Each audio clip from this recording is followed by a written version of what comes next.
Hey everyone, how are you? It's been a while since I've done a live video. So today I want to talk about something a little personal. It's something we're always all working on, right? Self-love, loving ourselves, figuring out how to love ourselves so we have more energy for others. I put something up on so the title is about you can't love others until you love yourself. Well, it is false. Because how often do you find yourself doing more for others than yourself all the time? It's pretty common. So I commonly hear when I'm working with my clients that people are giving, putting more attention outside of themselves. They're worrying about other people's problems, other people's situations way more than they're worrying about themselves. Well, that is a form of loving themselves or loving others more than themselves. So the term of saying you can't love others until you love yourself, I call bullshit. Excuse my mouth, but it's not true. And this usually stems from so as a young child, for example, because I focus on a lot of inner child work, this usually stems from a lot of situations where you've learned or been allowed that it's not okay to love yourself, that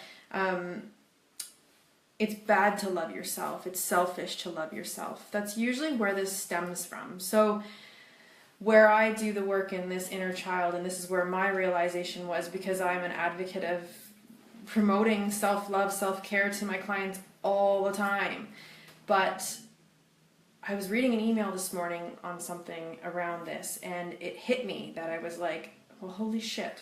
Like, yeah, I have a morning routine, and I do stuff that helps myself feel better about who I am, and I'm constantly doing self-development. It's empowering, right? So I'm constantly doing it, especially as a coach. Your clients trigger you, so it's really important. Hi Melissa, hi everyone who's joining me, welcome. If you're joining the replay, started over because I was a little real in the beginning.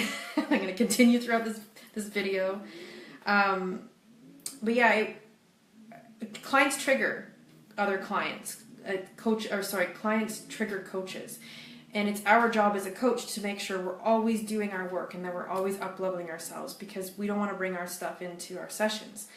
And we are human, and if we didn't have problems, well, wouldn't we be perfect? And that would be amazing, or not. Because problems and struggles are actually really good. Problems and struggles are where we learn. It's our growth points. It's where we get uncomfortable, and our uncomfortable is so invaluable. It's so important. So get comfortable with your uncomfy. Figure out what the hell it is that's making you uncomfortable and how you can make change and do something about it. Don't sit in it. Just like self-love, just like loving yourself. It's very uncomfortable usually when somebody reads about self-love, or they're told that you need to start doing more care for yourself or start loving yourself more. People usually cringe and run the other way. And some don't even have a friggin' clue what that looks like. And that's all okay, but what's not okay is that you don't do anything about it. Because even though you can't love others unless you love yourself, I call bullshit on, it is true that I will agree with the statement that when you love yourself and that you're good with yourself, that you do have more energy to give to others. It's more freeing because you're guilt-free of the love you're giving yourself. So it's actually more powerful to love someone when you love yourself well, because that way you're giving authentic, real love, and you're not going to pay for it later because you do have the energy to give it. But it's always important to come back to yourself and remember that. So loving yourself is good for you. And it doesn't have to be hard. Just do something small daily to start making change and practicing of how to start taking care of yourself. Do something fun. When was the last time you laughed your ass off? People don't laugh enough anymore. It's sad, really. I was having this conversation with a client the other day. But getting comfortable with loving yourself and understanding and accepting that you are worthy of this love is very important. And the reason we usually get very uncomfortable with this is because of an inner child piece that needs to be nurtured. Because I don't know how many of you can raise your hand if this is you, but how many of you when you were a child, and I mean, some people might be nervous to agree with this, but How many of you were a child were made to feel that it's not okay to love yourself? It's selfish to love yourself.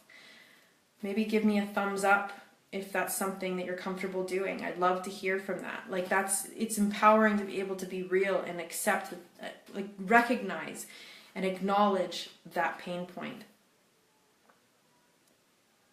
Melissa says, that's why I like working at your place, because we always laugh our butts off. Melissa helps me trim my horses, if anybody's wondering. So everybody that knows that I have the horse business, they need to be taken care of too. And so Melissa is someone that comes and helps me trim the horses' feet. And we do. We generally, even when we're wrestling the babies, we still tend to find something funny. But we'll not go into the depth of what that is. But it is so important to love yourself. And usually when we start to think about loving ourselves, people run the other way, or they start to think like, oh, I'm not listening to this shit. This shit is not what I want to hear. Like, woohoo, love me, blah, blah, blah, blah, blah. Yeah, love yourself. And when you were a child, how often was it that when you were made to feel that it was selfish to do anything good for yourself? Or when you were doing something fun, you were made to feel guilty that you should be appreciating or recognizing someone else? When were you make sure that you praise so-and-so? So you just won an award and it's an amazing success, but then you're told to turn around and, well, what about so-and-so? Don't forget to tell so-and-so how good of a job they did. And take the moment away from you completely, totally take it away from you. Same thing with love, when it's like, you want to do something that's fun and exciting for yourself, but you're told you can't do it because it's not okay. You need to worry about doing this first. Go do this. Help your father, help your mother, go do this.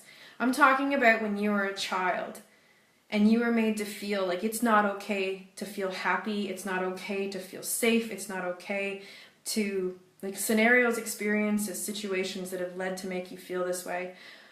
What about those feelings of, like those selfish feelings? I really want you to think about that. Well, that damages your inner child, because yourself as a child then takes that on, and you then develop a belief system around that it's not safe. It's not safe to love yourself. It's selfish to love yourself. It's not right. However you want to word that. The moral of the story is you'll have all these different belief systems, and you've created that, and now you prevent yourself and your adult self from doing what feels good for you, and you find yourself giving. You're burning yourself out trying to help everybody around you. You're just constantly trying to look for happiness outside of yourself. But that's why we do inner child work, and we nurture that inner child.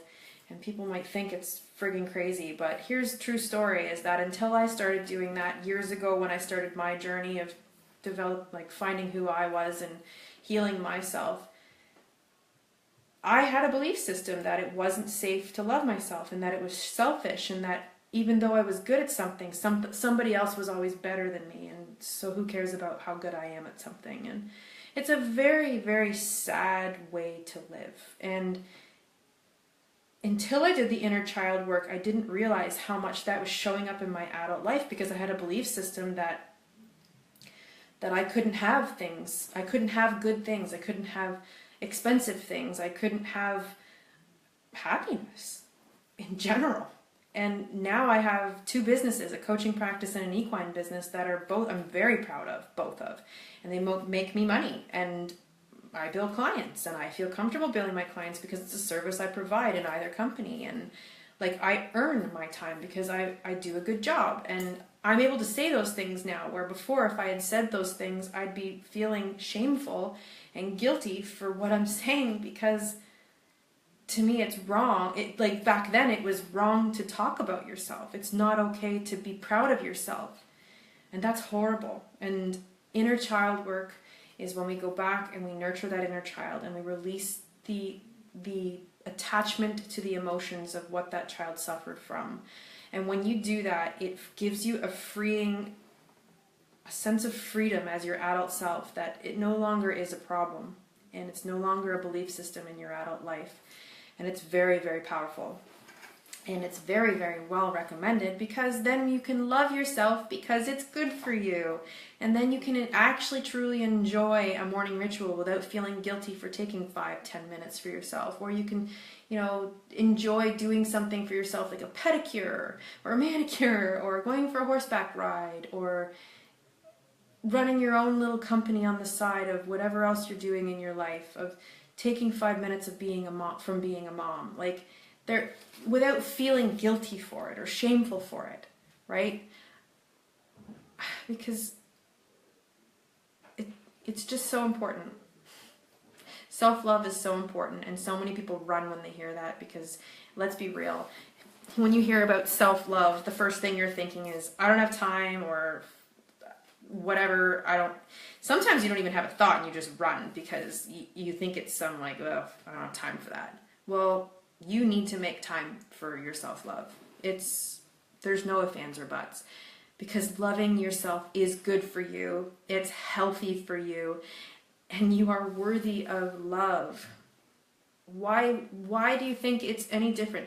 Why do you think you should be giving your love to someone else? Why should someone else receive more love from you than yourself? Why should someone else receive more love from you than yourself? Why would you not love yourself the same or more as the person you're trying to love outside of yourself? Ask yourself that question. It can be a tough question, and it can be so hard to want to spend time to even think about yourself, because we are so fast-paced. There's so much shit going on in our worlds, and we're all moving really, really fast. But we're all going to see life flash by us and not enjoy it to the same fulfillment that we could if we didn't just take a breath and really, truly start loving our lives. And that's going to happen by loving ourselves first. Tough topic, but so true. Thanks for joining me. Whether you're just coming on now, you can watch the replay. This is a tough topic for many. A little bit about myself is that the reason I got into inner child work to helping my coaching clients is because I lived it. I went through it, and I became a coach partially, almost 90%, because of the power of the work of doing inner child work. Healing your inner child is so important. And for mums, this is for you. This is amazing work for you to be doing, because when you clear your own stuff, you don't imprint it onto your own children. And you start to learn what nurturing yourself looks like. And when you learn how to nurture your inner child and nurture your inner self, you can then nurture your children even more and even better, and teach them what resilience is, and help them to cope with their emotions and develop their own belief systems that are healthy for them, versus them being alone in the decision-making process and not understanding how to do that. And when you do your work, you learn even more of how to be an even more amazing mother, because until you nurture yourself, you really don't truly have the lesson of what nurturing looks like.